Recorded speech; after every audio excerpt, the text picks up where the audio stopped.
আসসালামু আলাইকুম এভরিওয়ান, কেমন আছেন সবাই? আশা করি সবাই ভালো আছেন। তো গত 12 তারিখ ছিল আমার বড় ভাগিনার জন্মদিন বিশালের। ওর ফুফাতো বোনের জন্মদিন কিন্তু একসাথেই ছিল। তো ফুফাতো বোনও চলে আসছে একসাথে কেক কাটার জন্য। এখানে দুইজনের জন্য কেক আনা হয়েছিল। এদিকে বিশালের সব ফ্রেন্ডরাও তো চলে এসেছে। আসলে একদম ঘরোয়াভাবে অনুষ্ঠানটা করা হয়েছে। আর এখানে দেখুন শ্যামলী ভাবি তো একটা ফুল নিয়ে কত দুষ্টামি করছিল, কাকে দিবে এই ফুল, পরে দুইজনকেই দিয়েছে। আর কেক দুটো কিন্তু মাশাআল্লাহ অনেক বড় বড়ই ছিল। আর বাচ্চারা তো সবাই খুব এনজয় করেছে, কেক খাওয়ার জন্য বসেছিল সবাই। আর এদিকে দেখুন এই যে মামা ভাগিনা কত আনন্দ করছে। এই যে দেখুন সব দলপল নিয়ে কেক কাটার জন্য ছবি তোলা হচ্ছে। আর আমার বড় বোনের কথা আর কি বলবো, ও যেখানে যায় সেখানেই ওর ফানি মোড চালু হয়ে যায়। প্রতি বছর তো বিশালের এই সময়টাতে পরীক্ষা থাকে, তো এবার আর পরীক্ষা নেই, যার কারণে একটু আয়োজন করা হয়েছে। কারণ বেচারা সেই ছোটোবেলায় একটু আনন্দ করতে পেরেছে, তারপরে আর ওর জন্মদিন ওইভাবে পালনই করা হতো না, শুধু কেক কাটা হতো। কারণ সব সময় ওর পরীক্ষা থাকতো, কারণ ডিসেম্বরে কিন্তু ফাইনাল পরীক্ষা থাকে। এবার কিভাবে যেন অনেক আগেই হয়ে গেছে।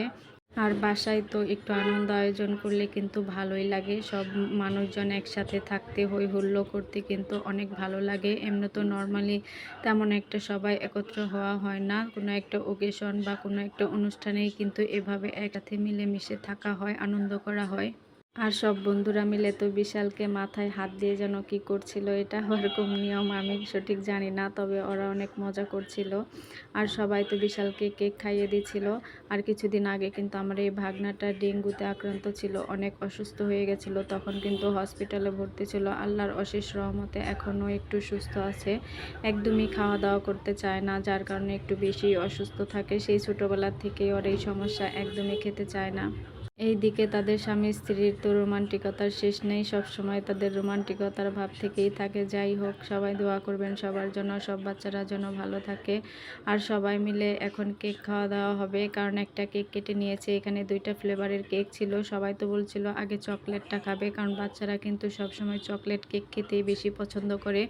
আর এদিকে দেখুন আমার বড় বোন কত প্রকারের আচার বানিয়ে রেখেছে, কারণ ওর বাসায় আচারটা একটু বেশি পরিমাণেই লাগে, ওরা সব সময় আচার খেতে পছন্দ করে।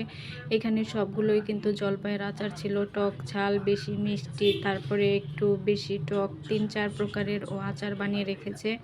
আর যে সময় যে টক ফলে আসুক না কেন, ওর বাসায় আচার বানানোই থাকবে, কারণ ওরা প্রচুর পরিমাণে আচার খায়। শুধু ওরাই খায় না, ওদের বাসার সবাইকে দিয়ে খায় আশেপাশে। এদিকে দেখুন ছাদে কত সুন্দর গাছ লাগিয়ে রেখেছে। এই ছাদ বাগানটা আমি গতকাল আপনাদের সাথে শেয়ার করব। তো ভিডিওটি কেমন লাগলো অবশ্যই কমেন্ট করে জানাবেন। আর সবাই আমার পেজের পাশেই থাকবেন। সবাইকে ধন্যবাদ।